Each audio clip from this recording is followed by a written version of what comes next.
Okay, for the fifth time in 5 seasons, we get to say that the Winnipeg Blue Bombers are in the Grey Cup. And for the first consecutive time, we have to say that the Montreal Alouettes will not be in the Grey Cup. I tell you something, Najee Murray fumbled away that interception return at about 9:20 p.m. local time, and Montreal Alouettes fans, including myself, haven't stopped drinking since. So, to everybody, cheers, a votre santé, and egeshege tekre. We'll be back with the Rouge, White, and Blue right after this.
Welcome to the Rouge, White, and Blue CFL podcast. Going into the Grey Cup, my name is Oz Davis. Joining me, as always, is my co-host and proud fan of the Winnipeg Blue Bombers, Joe Pritchard. Joe, you're nice and geared out again this week. How you doing? Rather well. For those watching on video, I do want a new one of these, the champion's hat that I'm wearing today. I'd like one that says 2024. That'd be great. So It really, is. I'm where I want to be right now. It really is amazing because up until 2019, Joe, you were a member of one of the more tortured fandoms in North American sports. And it's amazing that, like, when one of these long droughts ends, the fans and to some extent the media say stuff like, well, good. Now you can be happy. Now you can be satisfied. But you always want one more, don't you? Or two more, or three more, or whatever else comes down the pipe, right? Yeah. Oh, okay, LeBron James. I also want a rewind button for the last couple, but Well, now I'm just yeah. being greedy. Well, I'm glad you admit it. That's nice of you. Um, okay. I did want to say I haven't actually been drinking for the past 20 hours. I don't know if anybody took me seriously on that, Well, I'm but gonna wow. say it's Grey Cup week. You wouldn't be the only one. Uh, yeah, well, last night wasn't Grey Cup week. I felt like that game did age me a couple or 3 years, but no, I do not have any liver or alcohol problems, I promise. Um, let's just get right into this, Joe. I could use some counseling. Um, the Eastern Divisional Final last week was Toronto Argonauts 30, Montreal Alouettes 28. The Owls had a chance to tie this game up with a 2-point conversion with about a minute and a half left. Could not do so. I guess for me, and Joe, you've already been joking about me with this before the show. I guess for me, it was all about what else but the turnovers. It doesn't take a genius to say that if you lose the turnover battle in a football game, you're probably going to lose the game. But this was a team, the 2024 Montreal Alouettes, which really lived and died by the turnover differential. They were one of only 3 teams to have the positive turnover differential this year. And they were nothing like the Riders, who just had a monstrous plus 26 turnover differential for the regular season. But this was their strength. specifically against their defense being the strength all season. Now, I don't know. I thought the defense did a pretty swell job in this game. We only allowed one offensive touchdown in the whole game, shut the Argos out of the end zone in the second half, but it was all about that missed 2 point conversion. Um, what I mean, how can you contextualize this game for me, Joe? Because I'm not sure that the Argos actually outplayed the Owls, especially with regard to big plays, which there were far fewer this week than against the Red Blacks last week. But how can I assess this game, Joe? Assess it as a missed opportunity because there Mm-hmm. were so many chances early in Mm-hmm. that game for Montreal to take control. Toronto's offense wasn't doing much. Nope. They weren't putting up yards and points on their own. They were doing enough to take advantage of the mistakes Montreal continued to make, though. Going into the half down was not a reflection of the vast majority of the plays in that first half, but it was a reflection on the biggest plays. Mm-hmm. So Mm-hmm. there were opportunities that went by the boards in the first half that I mean, if you guys had the chance to replay that one, I'm sure that would have goes a lot more smoothly for you. But Mm-hmm. you only get one shot at it. Yep.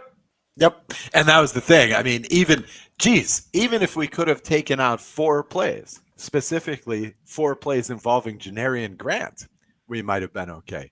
I mean, this guy's going to give me nightmares. I watched this game and I was just like, it felt like every opportunity that Grant had to burn us, he did so. The thing Mhm. was, I looked at the box score. Geez, he only touched it 3 times and he had the one return. But the thing was, he had the return touchdown. He had one so-called run pass behind the line that went for 12 yards and a first down. He had one run went for 10 yards and a first down, and he had the one pass which was a 47-yarder that resulted in a score. So Janarian Grant will be giving me nightmares. And yeah, I think it's basically all about missed opportunities. You might even say that the Owls outplayed the Argos in this game, if not for the turnovers. Um, but we shouldn't talk about the losers. Let's talk about the winners. So the Argos offense, I guess, took care of business well enough. They didn't really look too sharp, except for in the second quarter. Like I said, they only scored the one offensive touchdown. Um, And they spent I- the first quarter trying to hand you guys the game back too. yeah, a lot. Yeah, a lot. And in the first quarter, they were playing strangely conservatively. After giving Kadeem Carey the Brock 3 times in the first half against the Red Blacks, in this first half, this game, he got the majority of the touches in the first quarter. So it's a heartbreaker, Joe. It's a heartbreaker. I think you're right. We really gave this one away. Um, really had many opportunities, many golden opportunities, and damn. But I got to tell you, in the first quarter, when or in the second quarter when the Argos had the pick six, damn those Argonauts and their pick sixes. Hmm. That can really turn an upset for this team. I tell you. All right. I don't want to dwell on this too much longer because we're going to be talking about what I think is the more exciting side of this Grey Cup. And I'm sure Joe agrees. The Winnipeg Blue Bombers, who just looked fantastic, winning against the Saskatchewan Roughriders 38-22. And the game didn't even look that close. I No, mean, it really didn't. oh my God. Oh my God. And Joe, you had me believing that this was going to be a coin flip. I You think had me. everybody believed that. But this was a Bomber performance we haven't seen all season, right? Yes. There may be Yes. one or two flashes of how dominant the Bombers were all Yes. season when they had been doing that for a decent amount of time in the past 3 years. I don't want to say that they played like this the past 3 years because that's not true. They had a lot more close games than you would expect, but they were always able to finish them. This year was more of the same, just more of it. And in June and July, they were making one less play than they usually do and losing instead of Right. the one more play that they usually make and win.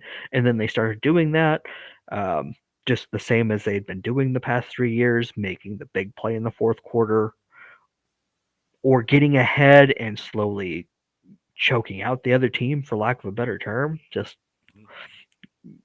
Just making the game go away slowly. Right. Uh, Yeah, I don't think anybody had this. Most of the predictions I saw were close games within 3 points either way, or Yeah. maybe if somebody was feeling really frisky, it was seven. Hmm. Nobody saw this. Hmm. Um, but Nope. before I get too deeply into that, I think Saskatchewan was very well coached in this game. Hmm. They were able to take advantage of the few times the Bombers slipped up. The blocked punt, the what turned into a fake punt. The fake punt. Yeah. Yep, that was that was a punter being coached well enough to recognize that there was a situation where he could help his team, and he did. Yep. They did secure a few turnovers whenever the Bombers gave them an opening. They exploited it, but the Bombers were just playing too well for it to really reflect. Hmm. But I, I know a lot of people were picking on Corey Mace for going for it early in the fourth quarter, third and four deep in his own territory. I think that's the right Yes. move because the Bombers were showing no signs of slowing down. And if you punt, the Bombers had the ball around what midfield at that point, and they hadn't been slowed down much in the second half. At that point, you were down 2 touchdowns and 4 yards. I mean, the play call might have been something Right. better because it was Right. thrown well downfield. But Right. Right. if you can't get 4 yards when you have it, you're probably Right. not winning the game anyway. Well, that was what I noted in my notes is that look, okay, third and four down by like what 16 at that point, so you need two eights. Okay, I can see going for it even on your own 24. Okay, no Yeah, problem. because But if I you did miss, have you a probably question. lost the game anyway, right? Yeah, but I did have a question with the play call. Look, I was going to save this for later, but the Bombers had the single best pass defense in the league this year. I mean, why wouldn't you go with Olette, who was about the only guy who was having a decent game on that Riders offense? I mean, I would have just had Ouellette smash the line for 4 yards. I Or mean, you call a play that's designed to get you 5 yards because you needed four, right? exactly, exactly, To exactly. a Instead, route they combination where somebody takes somebody deep, somebody sits down, and you hit the guy that sits down, right? mhm. Right, yeah, yeah. I mean, but nah, I didn't like the play call on that, and as a result, it felt like a white flag. It felt like that was, well, we have no chance. It's third and five. Let's pass. I mean, and Trevor Harris did not have a spectacular game. I mean, he literally had half the passing yards of Caleros in this game, who just, by the way, had a monster game. Mhm.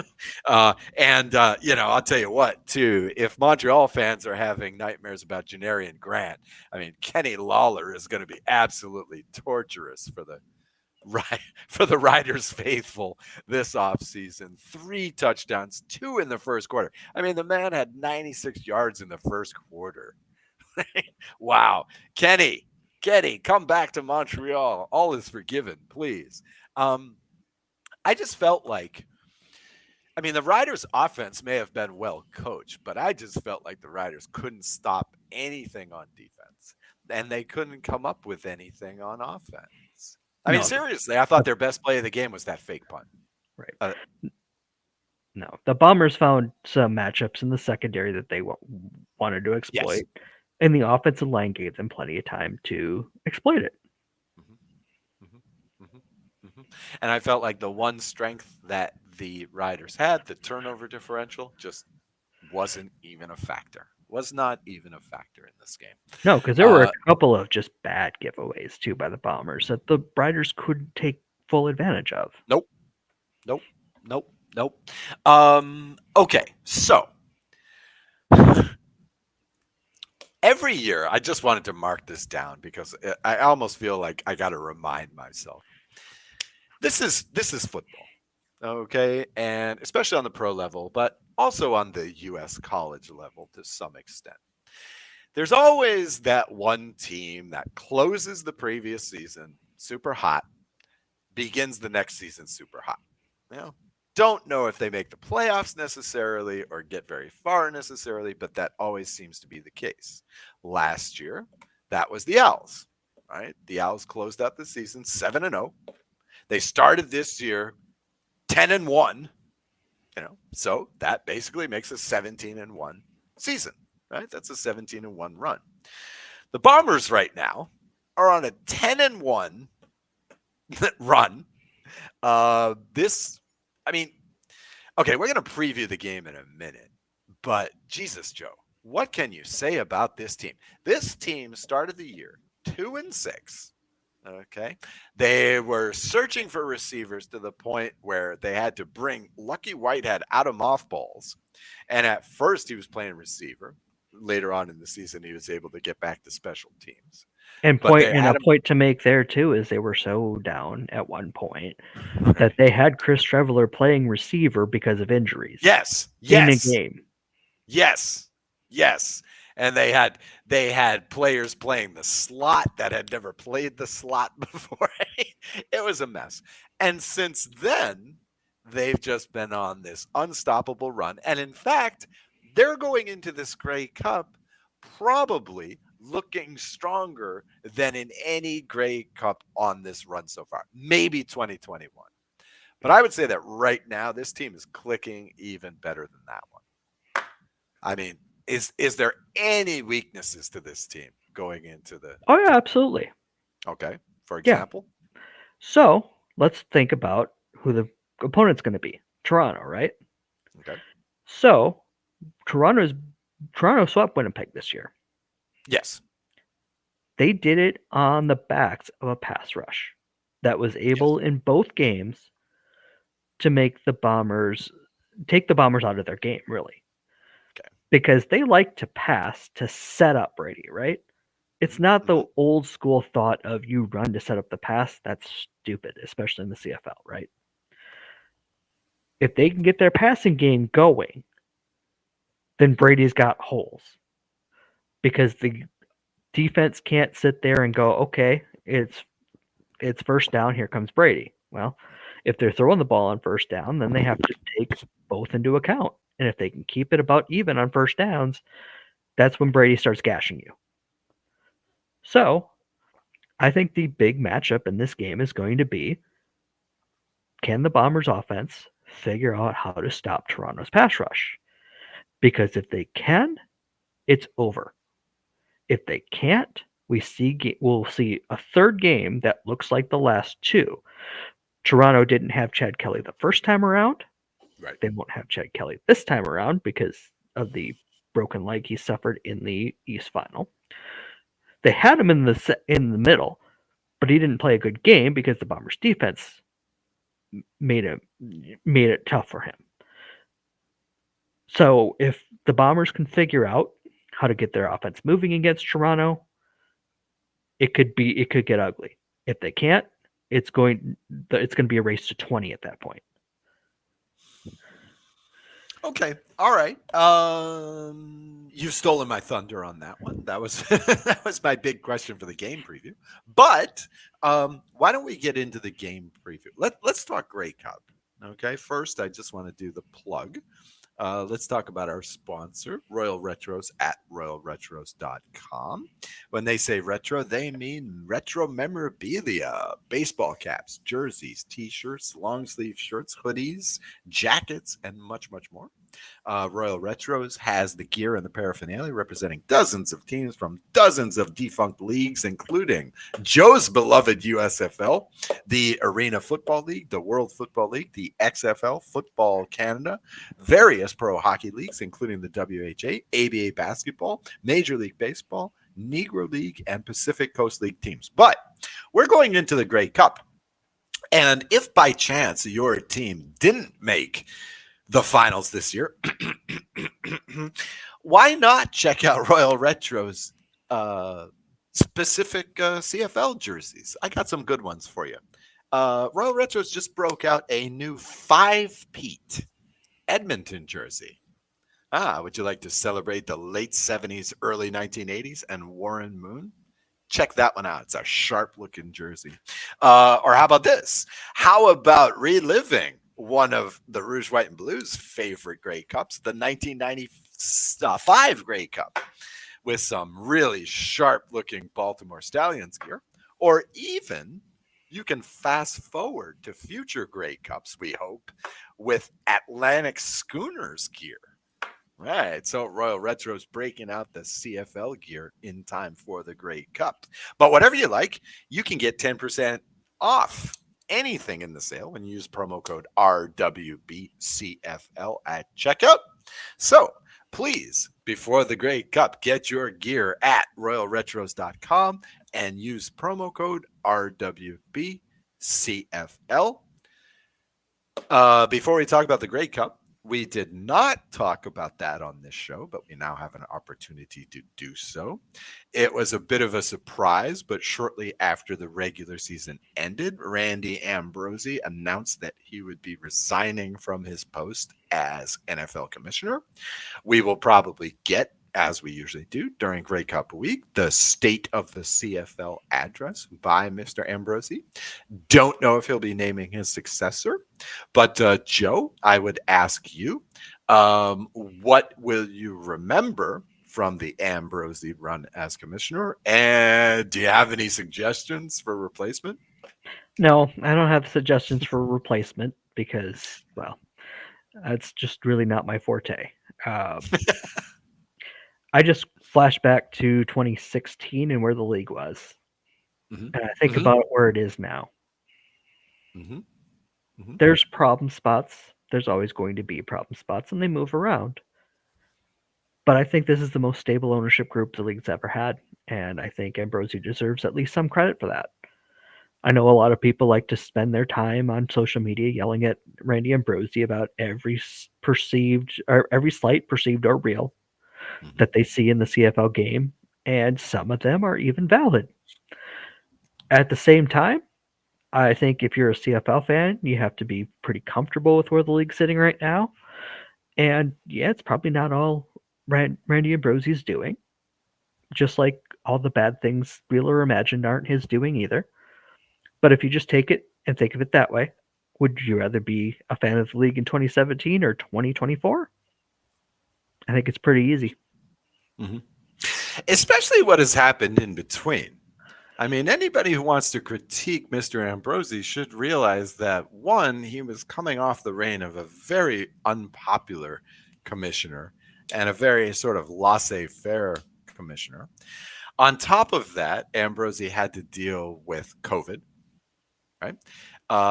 Randy Ambrosie did not get bailout money from the Canadian government, And that's yet. what, and a lot of people hated that because they believed he didn't put a good effort out on that. Well, yeah, That's but one they of those survived.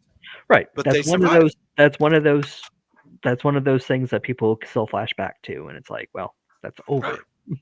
right, It's 4 years right. later. Where are we at? But see, we got through it. We got through it. And I remember at the time, I was relatively panicked. Josh Smith had to talk me off the ledge, of this. But it's true. I mean, at the same time, there were these rumors about the Toronto Argonauts quitting the league, and joining the XFL. Ambrosie saw us through that. Yeah, of course, Ambrosie couldn't work a miracle and get us the Atlantic Schooners. But I mean, you have to judge people in these roles as to what happened rather than what didn't happen. And so, I mean, look, nobody since 1983, when the team was first proposed, has managed to get that Atlantic Schooners team into existence. So, something like this is hardly Ambrosie's fault. I think the man's done a commendable job, to be honest. I think everything's been handled pretty well. He had to bail out the Alouettes. He had to bail out, um, not so much bail out the Argonauts, but under his watch, that whole very messed up Toronto's situation with BMO Field was cleaned up. So there's been a lot of positives for this league, I think, for Mr. Ambrosie. And Joe, you've got to love him because basically the entire time Ambrosie was president, Winnipeg won the West Oh, of or course. commissioner. Yeah, so Yeah, and that was entirely his doing. So right. he's put him in the Hall of Fame right now. Or at least the Bombers Ring of Honor. Statue outside the stadium at the very least, right? Right. Goes All right. right goes in between the Bud Grant statue and where they're going to put Mike O'Shea statue. You know, the one he doesn't Oh, want to talk okay. about, right? And It is Brady? coming. It is coming, but Right. Okay. he doesn't All want to right. talk about it yet. All right. I love it. I love it. Okay. All right. So I just wanted to get that one out there And I'm as actually not even entirely kidding about an Ambrosie statue because he's Manitoban. Uh, yep, he's from the area, so like, sure. do it. Actually, I heard one great suggestion. I think it will never happen. But one very interesting suggestion that was kicking around on Twitter, by a bunch of people who don't know anything about it, after the announcement was Dwayne Ford. What an awesome pick that would be. I don't hate that. I've heard Farhan Lodge's name thrown out there. I don't hate that either. Okay. Okay. Just people that have various exposures to different levels of football. Mm-hmm. I think the problem with either of those two, and I don't think either of them would completely flounder in the role, but really the role is all about how do we make rich people do things that will help other people. Right. Right. Right. Good luck right. with that, because like nobody's figured that one out yet. Right. You're supposed to be representing, in this case, well, actually, how many is it now? Six rich guys or seven rich 7 guys? now, because what? Seven? Yeah. Okay. Because it's and MLSC and whatever the Calgary group that owns everything there too. And Right. I mean, what Saskatchewan and Winnipeg are the only two Right. community-owned teams left. So Okay. So you're still representing the interest of seven rich guys, but by the same token, especially a guy like Ambrosie who actually played, you want to do what's good for the game. So it's quite the balancing act, especially in the CFL, where commissioners in general really do seem to care about the game. I'm not at all convinced that our commissioner south of the border is, that's his top priority. I'm not no, convinced. but he's good at getting rich people more money, so that's why Right, he's exactly. in power, even after all these years of everybody calling for his head. So exactly. So the in this respect, I think the CFL commissioner is able to be a bit more fan facing than somebody in the NFL, for example. Okay, so talking about this game, I don't know, Joe. I don't know. Before I spoke with you just now, maybe I'm limited, but I could really not imagine a viable scenario in which the Argos win this game, or to be honest, even keep it very close. I'm showing my hand a bit here, but I think that's the way I'm leaning. Look, the Argos swept the series 2-0. Won in week 8, 16-14 in overtime. Okay, and that was the last game the Bombers lost in 2024 until week 19, when the Argos won 14-11. Now, Joe, let me ask you this. Is it more likely that the Bombers score less than 14 or that they score 11 plus 14 at least 25? Seriously. I think having had 2 cracks at it Right. and seeing what Toronto's going to offer, and playing the way they have been playing, minus that, what was it, over a month ago or so, having just laying that egg, because that was another game where Toronto took advantage of Winnipeg making mistakes. Yes. Winnipeg left a bunch of points on the field that day too. I don't think they do it a third time. I think they can smell blood in the water right now. I don't think it gets crazy. I think Toronto's too good for that. I just don't think Toronto is going to be able to overpower Winnipeg to the point where their offense is going to be able to just overwhelm our defense. I can't see that at all. I mean, I was looking at the numbers today and it's like, look, the Bombers had, even with those two games against Toronto, they had the number one passing defense in the league in terms of passing yards allowed and opposition quarterback rating. They were also very high on the table in touchdowns allowed. I believe that they were second or third in passing touchdowns allowed. And you're going with Nick Arbuckle. I mean, and the thing is, it's been a while since I've seen a spread this big in the Grey Cup. But as soon as that Toronto game and as soon as that second game ended between Saskatchewan and Winnipeg, the lines were out. And look, the Bombers open as 7-point favorites. That's what I was saying last night too. Yeah, the shocker for me is that the over-under is 49.5. So they're looking for a score of about Hammer the under. Hammer. 28-21. Yeah. Well, see, I was thinking about that, but I gotta say, right now, just off the top of my head, and very often I play first thought, best thought. I don't know. I like Winnipeg by about 10 points in this game. I think Winnipeg might score a lot. I mean, it's just that they're playing their best ball of the season right now. And Nick Arbuckle, okay, he came in an emergency. He only threw 8 passes, but he only threw for like 72 yards. I can't see it against the number one passing offense already. I just can't see it. If the Bombers don't turn the ball over an excessive amount of times, I just don't see any other path for the Argos here. I don't even know if it's going to be close. I think you're going to have a great time in Vancouver, Joe. That would be great. I think you're going to see a highlight film. I mean, to be honest, I really don't like Toronto's chances in this at all. Again, it really makes me wish Montreal had pulled this out. We might have given you a game, but I really don't think the Argos are. Let's go play worst case scenario for the Bombers, though. Right. Okay. Please tell me Tell me the path. Well, I'm not even going to tell you the path. The path's obvious. Like, give the ball up a bunch of times and waste scoring opportunities left and right and lose late because you made one more crucial mistake. Mm-hmm. But what would that do? Especially if Toronto's offense moves the ball at a decent clip anyway, right? Mm-hmm. I'm not talking about them putting up 40 or anything, but Toronto's offense does what they need to do to win.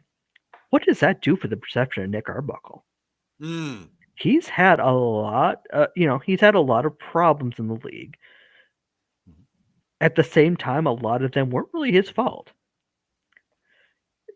He was one of those that got messed with COVID, went from Ottawa to Toronto because, he had went from Calgary to Ottawa, and in the offseason, Toronto and Ottawa basically swapped quarterbacks. Right. Before they had even played it down for each other. Yeah. Right. Yeah. So Nichols to Ottawa, Arbuckle to Toronto, and then Arbuckle loses the job, pretty quickly, goes to Edmonton, and what a dumpster fire that's been the last 3-4 years. And then all of a sudden it's Nick Arbuckle can't play quarterback anymore. Well, give him a decent opportunity and we'll see what he can do. Well, here's your stage. Good luck. Yeah. Does he become if he has a fantastic Grey Cup, if he's the MOP of the Grey Cup, does he all of a sudden become somebody's choice for starter next year? Sought after, yeah. I mean, that's how fast these things can change, right? Oh yeah.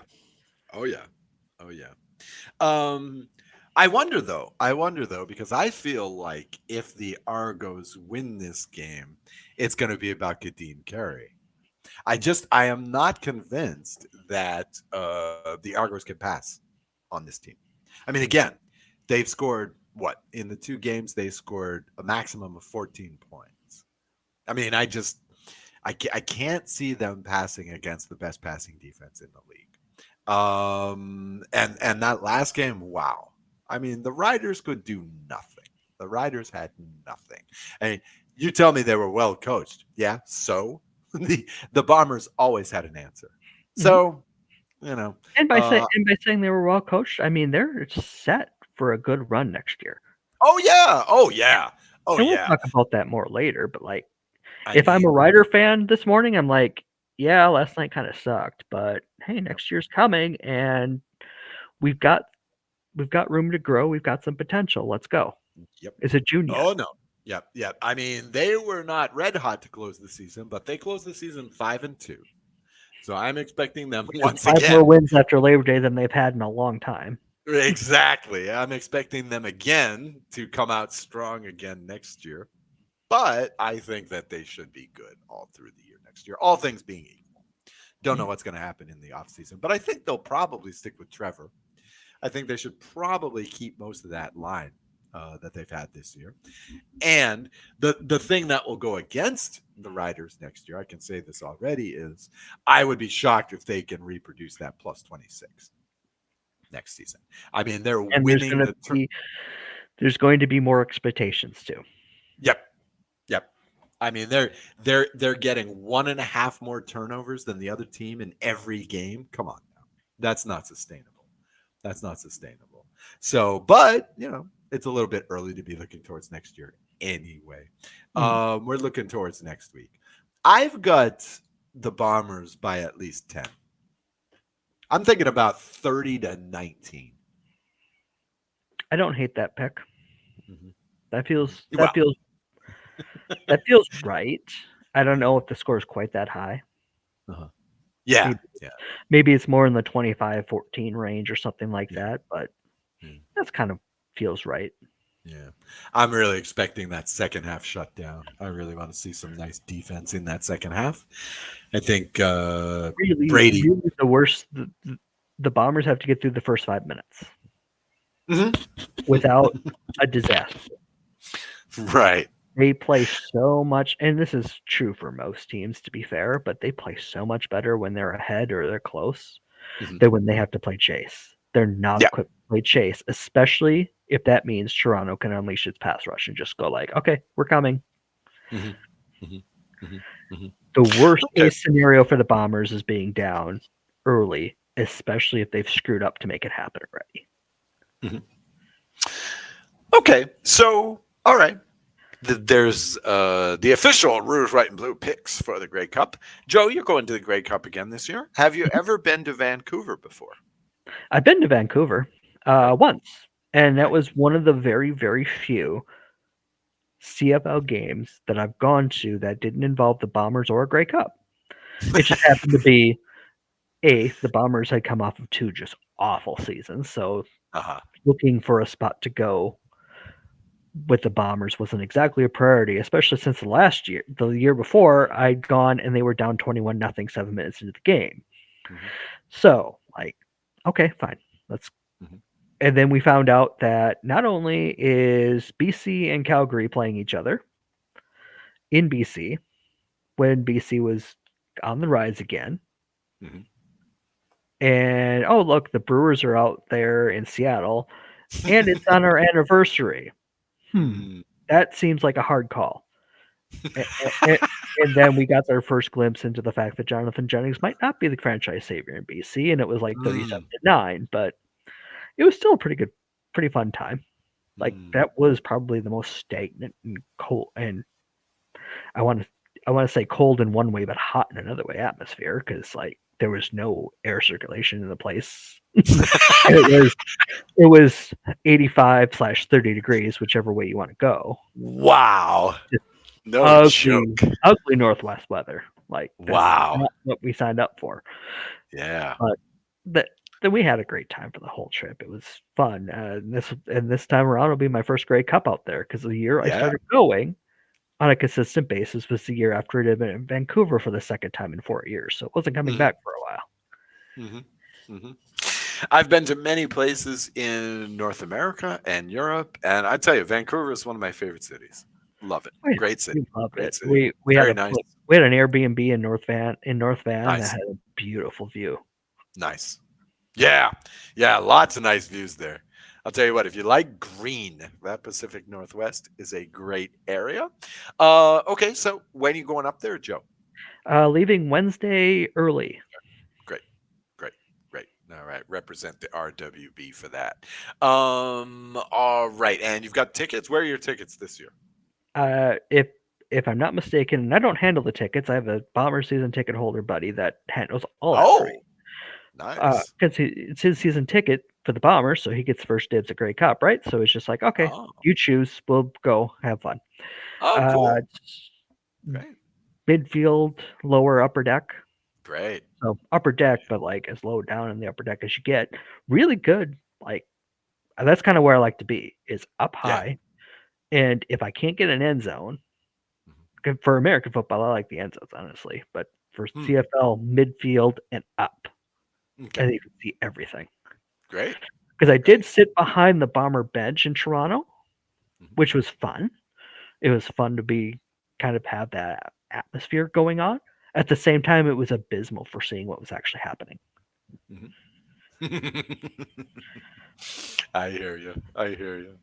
Okay, great, great, Joe. Well, yeah, all right. Well, bon voyage. I guess we can talk after you return from the Grey Cup about that. I may be doing another podcast this week for the Rouge, White, and Blue, just talking about some bets and whatever. Um, Joe, have a great time. I guess since I'll be putting money on your Bombers, I guess I should say good luck. Go Bombers. And okay, let's wrap it. Let's wrap it. For the Rouge, White, and Blue CFL podcast, my name's Oz Davis. My co host has been Joe Pritchard. This show is a production of the Shotgun Sports Network, and our sponsor is RoyalRetros.com. Wow. Well, here it is. It's November. Enjoy the Grey Cup, and we will talk to you next week.